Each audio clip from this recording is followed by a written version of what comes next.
What's up, everybody? Do y'all ever watch that guy on TikTok? His name is Mr. Chimetime, and he be talking about food, and he be going all over. He be going all over. He be going to the hood. He be going to the hood. He be going to the most dangerous. He be going to the most dangerous places in America to buy some food, and it don't look dangerous to you and me because we used to that shit. But he be going to the hood to buy food. He be going to the hood in Chicago, but he don't glorify it like that, and that's good. I'm just telling you, that's how I look at it. Because that's where most black people live. Most black people in America live in the hood. Most black restaurants in America is in the hood. Most black people in America live in inner cities of America.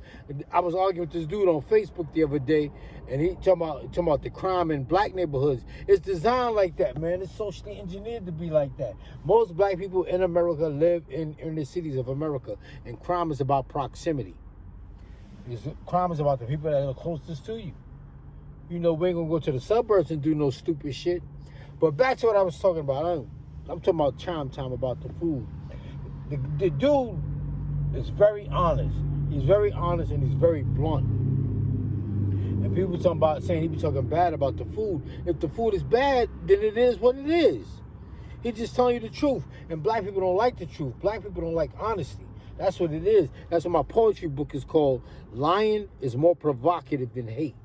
Black people like lies. We like lies. We like being bullshit. We love bullshit. And the reason I'm getting on that is because when you go into the hood restaurant, they be bullshit. The bodega's bullshit. It's all bullshit. But we so used to bullshit that we think it's cool. We know we satisfied with that bullshit. We satisfied with bottom shelf bullshit. Like when you go into like he be saying, people be the food be look like people be serving you food, and sometimes the food don't be fresh, and he'll point that out, and he'll tell you how to look at it and see.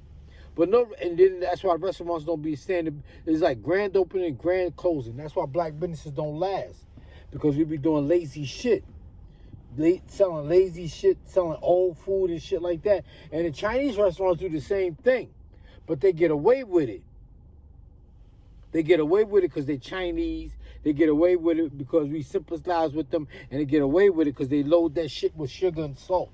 That's how food used to be preserved, with sugar and salt.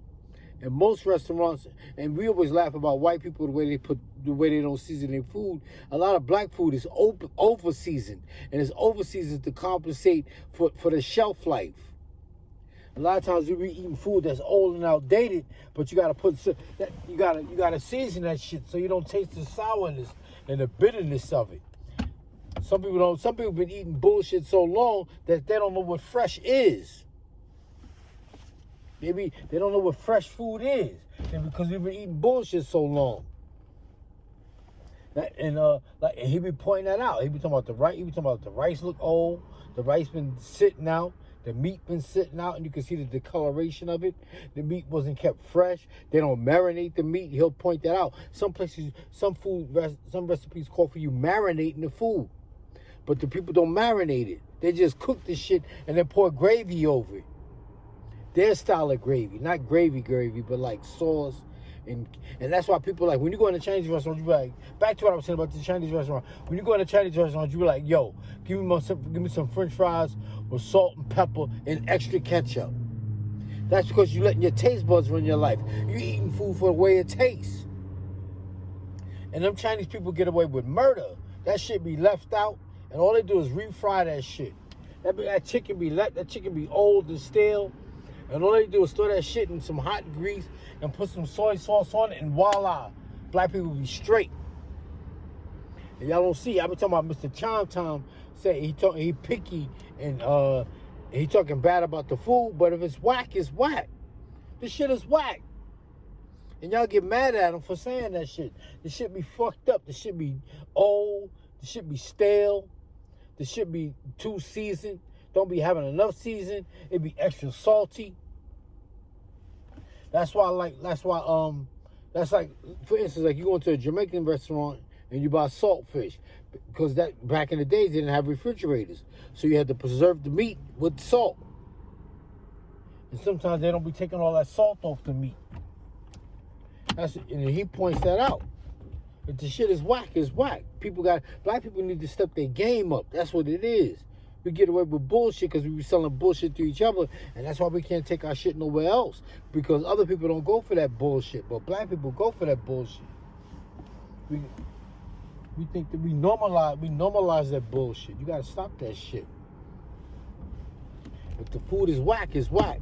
And everybody think their mother's a great cook. Everybody's mother can't cook. So you just used to that shit. That's why you think your mother's a great cook. You just you just used to that nasty shit she be cooking. Telling your grandmother she need to open up a restaurant. And like, even like when I be saying macaroni and cheese, the macaroni and cheese be overcooked, the noodles be soft and shit. The noodles be overcooked, man. Everybody's mother ain't a good cook. You just used to that shit. You just used to that. You just eating your mother food for 30 years. Of course you're going to think she a great cook. That's why if she tried to open a restaurant, the shit don't work. Because everybody ain't used to your mother food the way you are. All right, y'all, take it easy.